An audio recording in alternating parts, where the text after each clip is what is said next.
everyone, to another episode of Life Chat with Viv and Vil. We're so happy that you've joined us today. So, Vilma, how was your week? My week. My week was good. It was a bit intense considering everything that has been going on in Minnesota, but life goes on. So, how was your week? It was good. I can't complain, just be thankful. Yeah, there's a lot of unrest going on in our country, but hey, that's for another time that we can able to talk about that. But what we're Sure. here most likely to talk about is that amazing show that we had last week. What's your thoughts on that? I know Yeah. you thought it was an awesome show. I did. I did. It was awesome. And what stood out to me was how freely the nurses just told their story. Mhm. And I especially loved the part where Cheryl talked about her patient, helping her patient to connect with his son who Right. was on the outside by just a simple thing as making his phone available so that he could dial the number and Right, right. and and seeing his smile. That Mm-hmm. was That amazing. was, that was. And, even her voice and her face light up when she talked about that story because it had such effect on him that he got the chance to talk to his son and that gave him the push or the thing that he needed to encourage Mhm. himself to fight through the sickness that he Yeah, was going through. So yeah, that was yeah, amazing. yeah. And I really love the part of how they gave to the people of giving of themselves, going above Hmm. and beyond the call Hmm. of duty. They were rubbing Yes. their feet, staying longer in the rooms than what they were required to, Hmm. and being the family that they needed for that time. So those Yeah, ladies and other nurses like them or healthcare workers like them that go above and beyond is just so awesome and so great yeah, to know that we yeah. have people like that out there. Yeah, yeah, absolutely, absolutely. And the other point, going back to what Faith talked about, leading her dying patient to the Lord. Right, right, That's right. so amazing. Yes, yes, because that's what it's all about, ain't it? Yes, Mm-hmm. yes, yes. Because sometimes we're like, okay, I'm doing the professional part of my duty. You look comfortable. You were turned when you were supposed to. I check your vital signs. Your oxygenation is good. So I'm doing my part. But Mm-hmm. she saw beyond what her Right, job description was, and to add that area of compassion and tenderness. Oh right, boy, right. that That's touched my heart. yeah. That's just yeah, yeah, definitely, it's amazing. So, are you Yeah. ready for the next show, or you just want to I tell? I think probably we just I should am tell. ready. We probably should just tell our audience then how they can able to reach us and be involved in our show, or Right. where they can reach us, I should say. I think that's a good idea. Hmm. Um, just in case at the end we're so overcome, we won't be able to say. So you can hit us up on Facebook, live chat with Viv and Bill. You can email us, live chat, vivandbill@gmail.com, or you can go on our website, live chat with vivandbill.com. Exactly. Now, you ready? Yes, I All am. right, let's Let's go. hit it. All right. So, as promised, we will continue our discussion today with these fantastic nurses. Vilma? So, did any of you guys get COVID personally? So yeah, like I said, faith just echoed the thing about being God is going to protect you. And all through the time that I was working on the COVID unit, I kept that in the back of my mind, like, God, you are going to protect me. And Mm-hmm. I worked on Mother's Day, and I remember coming home the Monday morning, and I felt a little bit tired, but I wasn't like exhaustedly. So I slept most of the day on that Monday after Mother's Day. That would have been the 11th. And on the 12th, I still was a little bit tired, but I had a headache. And I had headaches all along, but the headache started probably about in the middle of April, but they would be on and off. And I just attributed it to the fact that the machine, the ventilators, the heart rate machine going up, that the sensory overload that I was experiencing, which was much more than what I normally have in the outpatient setting. And so a couple of times I just took Tylenol. A couple of times I went to bed and just lay down and woke back up and it's gone. And so I never thought anything of it. I really actually didn't attribute it to anything. And I know in my mind, headaches are one of the symptoms for COVID, but I didn't really attribute it to that. But I remember on the Wednesday, I was talking to one of my girlfriend, and they had the administrator had texted me to say the following week that I was going to be able to go back to my outpatient setting.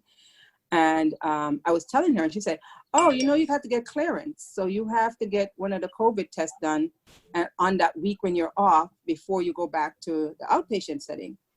And I said, "Okay." So I called the OHS and I said, "Okay, I just need to get clearance to go back to my unit because my deployment is over and I'm going to be off the next week and I'm going back the week of the 25th. And she says, "Okay, do you have any symptoms and whatever?" And I said, "No." And then she said, "I have to go through the list." And then she says headache, and then she said fatigue. And I said, "I have headaches, but I've been having headaches. And I attribute to this, and this. And fatigue, I never usually work 12-hour shifts. So I am tired because I'm working a shift that I'm not used to. My body is not used to it." And she says, "Well, you have 2 out of the symptoms that we have to ask you about. So we have to send you to do a COVID test."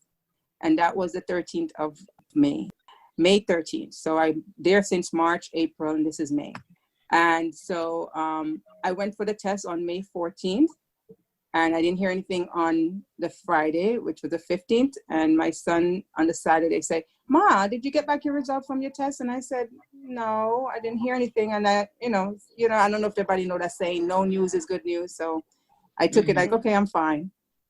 And the Sunday, he asked me again. I said, "You know what? There is a card that the lady gave me when I went to do the test. It's in the car, and I could look it up online." That Sunday, I didn't go outside, but the Monday morning, I went outside, got the card, and I came back, and I created an account and looked it up. And I looked at the thing, and it said positive, and my heart sank, and I looked at it double take. I'm like, this is not for real. Is this saying positive? And I called my son and I showed him the computer screen, and he says, "What?" And he said, "Bring it up somewhere." I bring it up. I said, "What does that say?" He says, "Oh my God, Ma, it says you're COVID positive." I was flabbergasted because at the same time I was like, my stomach, like I had a pit in my stomach. At the same time, I was like, this cannot be. They gave me the wrong result. They actually gave me the wrong result. I could not believe it because I wasn't the typical patient. So based on what I know and what I've seen, I had no cough. I had no shortness of breath. I had no sore throat. I had the only thing I had was a tiredness, which I knew I was tired, but at this point, I've been going since March and I didn't have any break. And I was actually telling myself I was going to call on the Wednesday and tell him I'm not working on the Thursday because I'm so tired. But I never actually had to because I was cleared before that. But I didn't have anything else. So it took me by surprise that my results were positive because I've been going nonstop and God has kept me nonstop. And I wasn't the typical patient. I didn't have to be on a respirator. I didn't have to be hospitalized. I didn't have to do. So I just say, thank you, Lord. I said, I walked in there and I was able to walk back out of that unit. And for that, I say, God be glorified because it could have been worse. Me finding out after the fact that I contacted the COVID-19, yes, it was not what I wanted to hear, but like I said, it could have been worse. And so I just thank God that I'm alive and well. My daughter is negative. My son is fine. That we were still kept, even Wow. in the That's midst of good. the storm, even in the midst of this COVID-19. Mhm. That's good. Mhm. That's good. Wow. Yeah. Wow. Anybody else had COVID? Well, for me, while I was on vacation, there was one day I noticed I have a couple stairs in my house to get from my bedroom to get anywhere else in the house. And I usually just run up these stairs without a second thought. I used to be pretty active, like, working out, running. So, and I haven't done that in maybe a year. So when I felt a little winded going up the stairs one day, I said, oh, that has to be because I am not working out. I'm not active. But then in the back of my mind, I know it was different because I said, I haven't been working out for a year, but I have not felt winded going up these stairs. And now I feel winded. I also felt a little tired, but I had been keeping some late hours, some many months, in fact, going to bed like 1 o'clock, 2 o'clock. So there was a reason to rationalize how I was feeling. Mhm. But then when I called my workplace and I learned at that time that 9 people had tested positive, and I knew I had had a lot of the very ill patients who came to the clinic just before I went on vacation, I said, you know something, let me go get tested. And sure enough, got tested, positive results. Wow. I didn't feel slammed. I just felt, ouch. And when I showed it to my husband, he was very good at covering up his emotions because after the fact, he shared it with Genevieve, you wouldn't understand how much I feared that you would die from this testing. I mean, this. Wow. And, but God is good. God is good. Amen. All the time. Yes. He's kept me. I had no progression in terms of Mhm. increasingly more winded. It was really minimal and could be easily overlooked. Mhm. Wow. I went back to work, a little winded when I went back to work going up the stairs, but it just passed before I realized, oh, Genevieve, now you're coming up and you're walking, you're not feeling that windedness. So God has been good. And,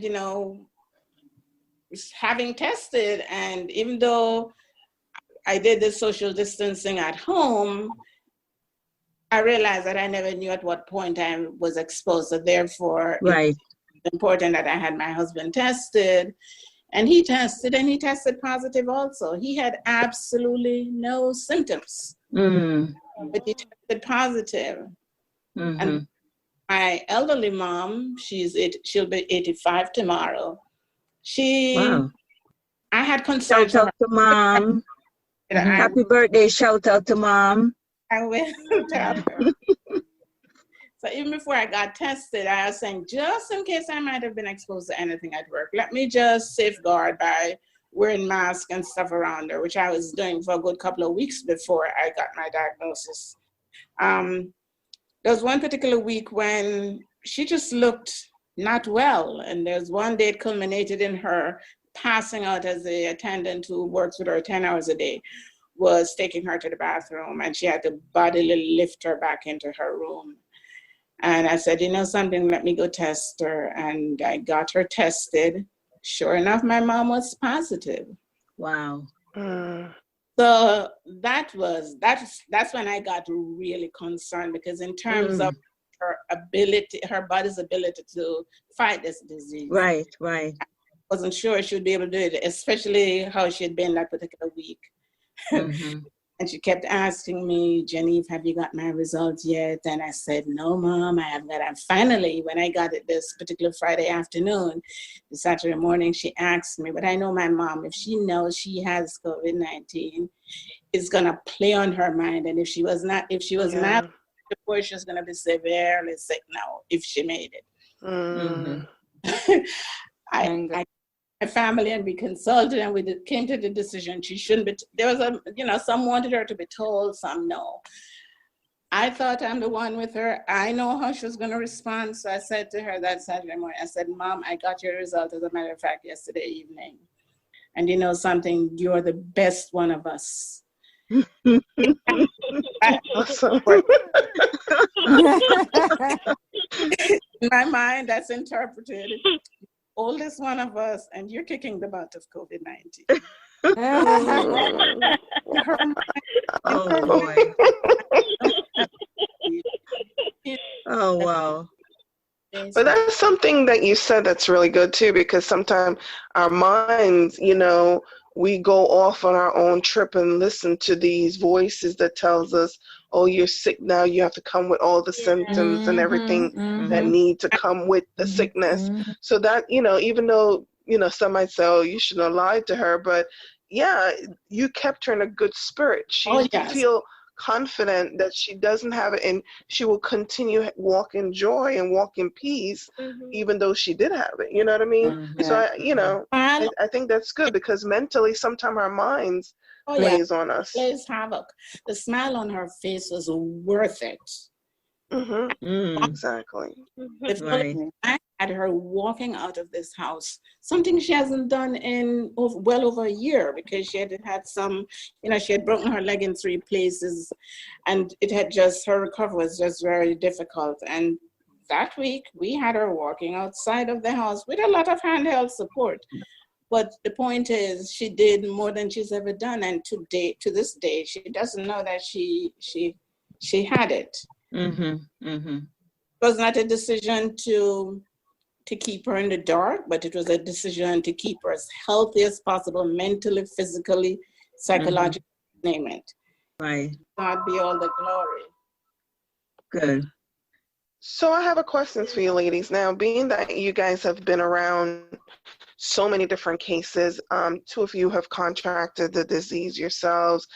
And for those individuals that still saying this is not real, because I even looked on Facebook where some people is like, do you really know anyone who ever had COVID-19? People are asking those questions, seeming like, is this really for real? Because no one that I know has the disease. Not me, for say, because I do know a lot of people and family members that have died from it.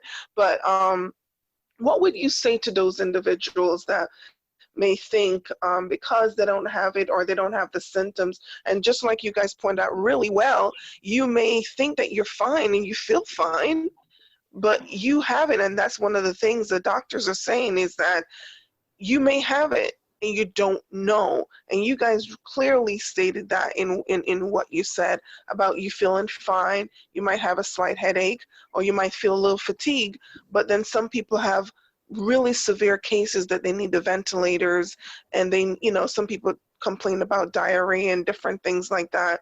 But what would you say to those individuals that's still thinking that, hey, this is not really real. I don't really know anyone who have this disease. Is this for real? What would you say?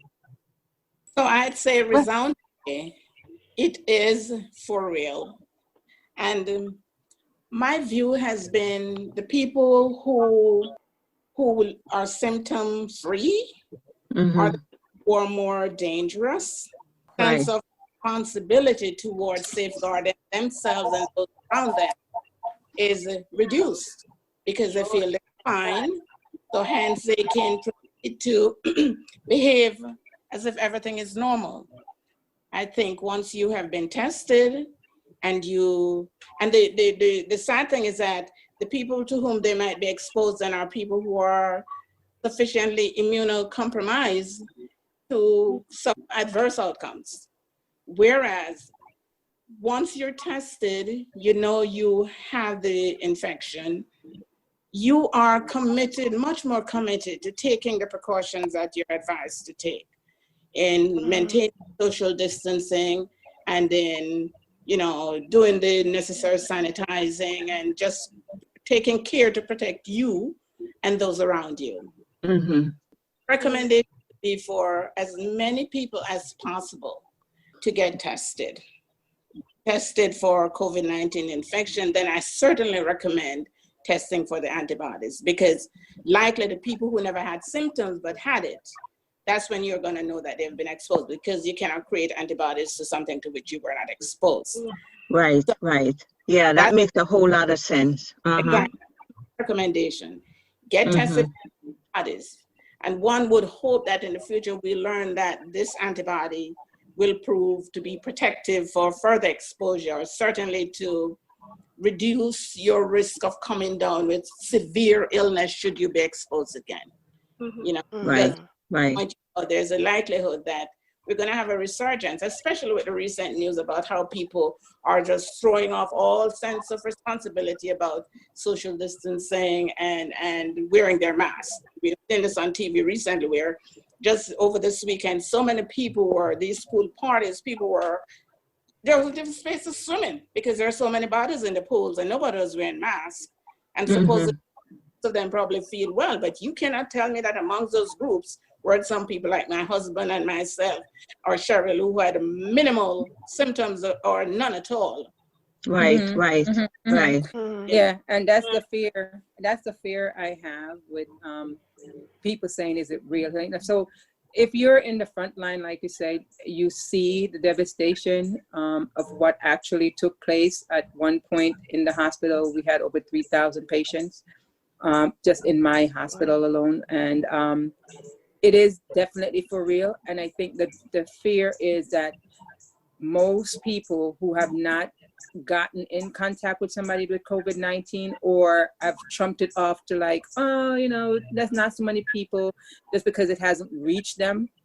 I would say to take, don't throw caution to the wind because like we said, there are asymptomatic people that are walking around that has COVID, that have never been tested, and they are passing it on to the vulnerable population that cannot tolerate any part of the COVID, whether it's from the shortness of breath or the fact that they have all these comorbid diseases, the high blood pressure, the diabetes. I would say 90% of the patients that were in the ICU that were on ventilators had one or two of those comorbid conditions. They either had high blood pressure, they either had the diabetes. They are mostly the ones that we saw. I think we were only 4 patients that were in their 40s. Most of the other patients were 60s, 70s, and 80s. And those are the people that are passing away from the disease. And they're probably more likely getting it from the younger population that think they are invincible and that nothing is, they don't have any symptoms and they don't feel that this is a real thing that is going on, that it is just, it's just not going to touch them. They may not have symptoms, but they're in effect just actually transmitting it to other people who can't fight it off. And so you might be fine. And so don't be fooled that because you're fine that you're not aiding the problem by giving it somebody else that cannot tolerate it, cannot fight it off, have other disease conditions that cannot cannot help them fight the immune system. And so it behooves them to say, well, you know what, I might feel fine. I might not have a brother or sister that is actually COVID positive, but I'm still going to wear my mask outside. I'm still going to do this. I'm still going to do that so that you can give some kind of protection to other people who need that. Because like I said, the younger population is saying that they're fine and they feel fine and nobody's going to tell them they need to walk around with a mask. But it's not them. They're not the one that are being in the hospital. They're the older people are being in the hospital. Right. But I've heard where some of these young ones are also, being hospitalized as well. Yeah, but the number is, the percentage is much less. Right. With the 30s and 20s. And I think I've heard of like the 20s. I think most of the 30s, early, or late 20s, early 30s, they're about, the percentage is much less than in the grand scheme of things of the people who have actually died. Right. It's not, it might be 1 and 2 here and there, but it's not nowhere again the 50, 60, 70% people in the 80s and 60s older. And 70s that are passing away from the disease. Okay. There are some, but not a lot. Right. Faith, do you have anything to add? Just like Cheryl and Jenny, they said, COVID comes in so many different phases. Like with my patients, I've had so many patients with COVID, and not all of them have the same symptoms. Some have the respiratory, some have the GI symptoms, some have absolutely no symptoms at all. They are asymptomatic.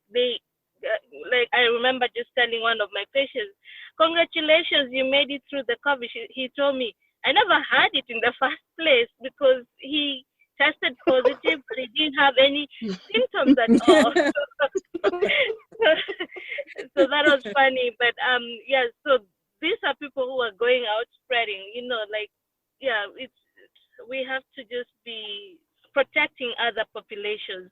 The mask that you wear, I wear a mask because I don't know, like, for me, I haven't been tested, so I don't know, maybe I have the antibodies, maybe I did get it, but I was asymptomatic, I don't know, but I never had the symptoms. So I wear a mask to protect everybody around me. Yeah. So I would just advise the population, just wear a mask to protect people around you. Yeah. Good advice. So if you are listening to this podcast, I want you to listen carefully. I want you to take the necessary precaution. And if you can and it's available, please go get tested. That's what we have been hearing.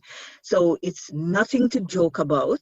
So please go get tested and please maintain the precautions that you need to, because you are putting people like Cheryl and Janine and Faith and myself and Vivian, you're putting us at risk.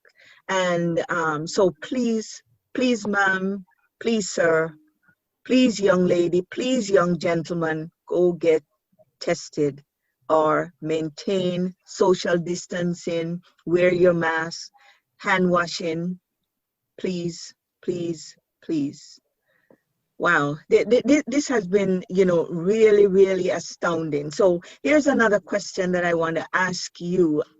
Do you know or have any Yes, we are. coworker who passed away from COVID? Coworker, not other people, but coworker, people you work with or people who worked with you, regardless of what their position was in the hospital, that you personally know in giving care, they got COVID and they passed away.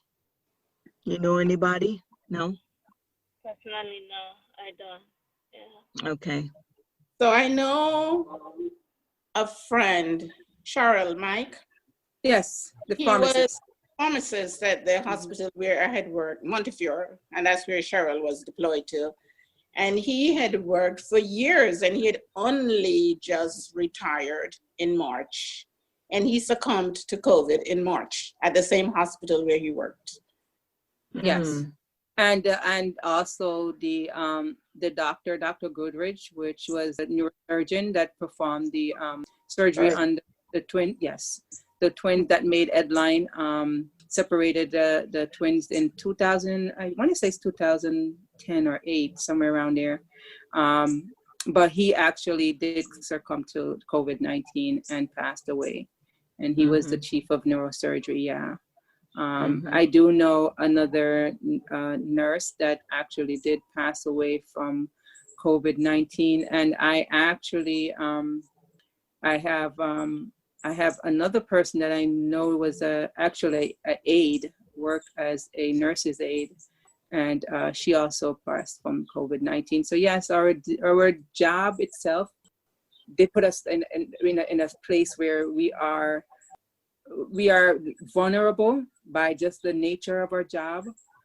But I think, like I told somebody, if the time comes again that they would say deploy, I don't think I'll have a second thought of saying I'm going to help out. I don't think it would stop me from jumping in and doing all I can to do too, because that's, as I said, that's my calling. I enjoy nursing. I love nursing. I don't think it would stop me from, fear wouldn't stop me, and definitely pulling away from my career would not be a thing that I'm going to say I'm not going to be helping, or I'm not going to go back to the hospital and help. If it comes to that point where there is a need, I will be there doing it. And like I said, it's not to say my family don't take preference or I don't care about my life or anything. I do. But like I said, I put my family's life in the hands of the Lord, and I say, Lord, you can do above and beyond. And so I am trusting you. My hope is in you. And therefore, I'm going to go and do what I can do, and I'm going to leave the rest up to you.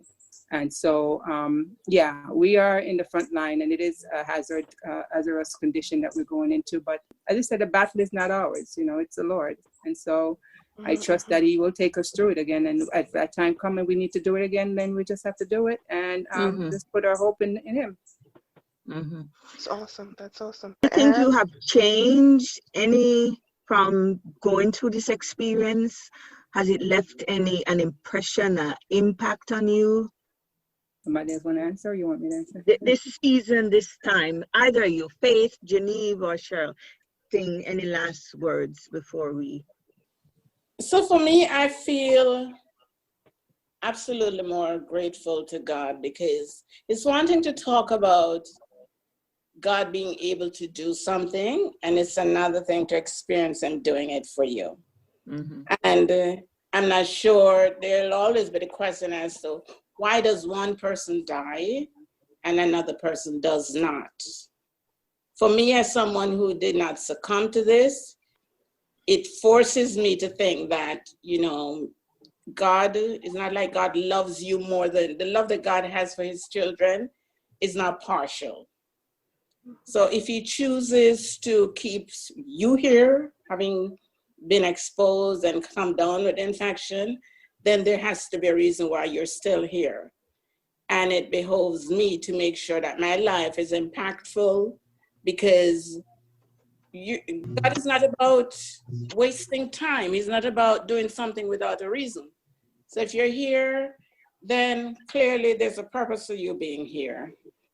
One of the things that have bothered me the most about this condition is the loneliness. That's why it was my prayer always for the frontline workers, meaning those who are immediately in the hospital settings, to pray for them and to ask that God would give them grace, to let them know he was watching over them and that he would make them sensitive to those patients that they were caring for. Because just the thought of the helplessness of those patients, they don't have a family member there to advocate for them. They don't have a family member to hold their hands, to tell them things are going to be okay, to pray with them. In some instances, there was talk of, the interaction time between provider and the patient was so small because of the safety issue, people not wanting to have prolonged exposure to these patients. So for me, that was the part that really grabbed me about this kind, the loneliness. So it really, so as a result, my burden was to pray that the people who had the opportunity to be around these patients would be super sensitive to their needs. Faith talking and Cheryl talking, I know God answered those prayers. The difference in the lives of these people. Right. Yeah, and this is one of the things I don't know, unless these people are sensitized to be there to meet the needs beyond the medical needs of these patients. It is one of the most cruel condition that has faced man, because people can go through a lot when they have the support of their loved ones with them. But when they're alone, they don't have a voice. I think of those patients who are ventilated. They can't even communicate their needs. Loneliness and fear of dying and not having those who care about you being around. As a matter of fact, I wonder if there was the opportunity for more support in that form was there for some patients, if it would not have been that factor that pulled them over the hill. Right. Oh, wow. Exactly. Wow. That was a huge loss. And that's where we say that the compassion, where some people, if you were asking, Vivian, if we have more compassion, the nature of our job is for compassion in the first place. So if people are not compassionate, they should not be in a nursing field or in a medical field to begin with. So it goes beyond that. So like Genevieve was saying, the fact that, yes, this one gentleman could be able to FaceTime and talk to his son, that I think even gave him the more of a push to survive it. Because the fact that somebody is actually having that communication with you, and even though he cannot speak, he felt it. He had a desire to live. He knows that his son is out there waiting for him. That that he's not alone. Just the fact that yes, he might not be able to speak, but if we can talk to the family member on the phone and say, yes, he's doing okay. And you go back in the room and you say, oh, your son Janet, your son Jennifer, or your daughter Jennifer, or somebody called, and you whisper in their ears and their eyes open. It's that little extra up where you know that somebody is looking, somebody is gonna miss you. I need to fight. I need to get, I need to be able to go back to my family. And so that compassion that the nurses and the nurses aide and whoever go in there that could even say, yeah, your wife called today, she said to tell you she loves you. And it just gives them that little extra that they're not sitting in a room by themselves and just wasting away and nobody cares. And I think that there's some talk, or there is some inclination that people were saying that these people, yes, they're dying and nobody cares. And that's not the truth. It's not that nobody cares. Yes, they're not, the ones that are caring for them are not the same people that are home with them. It's not a family member, but I do think as providers, we do care for them, and therefore we can extend that care and that love even in that bed, and we're not their wife or their husband or their daughter or their sister, but the fact that we are caring for them during this transition, they're not alone. They're not alone. Right.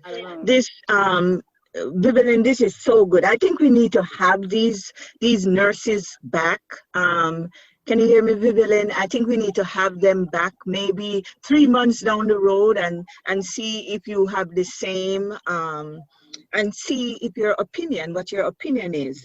And on behalf of, Viv and Bill, this is so exciting. We don't want to end the show, but we have to. I want to thank you so much for what you are doing, and the tremendous work that you are doing, not only as a nurse, but you're a counselor, you're an encourager, you are exhorting. You guys are doing such an amazing job, and I am proud, so proud of you all. Yes. So proud that I'm a nurse as well. You guys are amazing. And to our listening, thank you. Right, to our listening audience, this is Live Chat with Viv and Bill. So what I want to leave with you is next steps. Now that we have spoken and you have heard our interview with these very courageous heroines, what is your next step? What is it that you can do with what you hear? So here's some things that I want you to consider doing. Number one, if you know a nurse, give them a call, text them, email them, hit them up on Facebook, and just say thank you. Thank you for all that you do. That's one.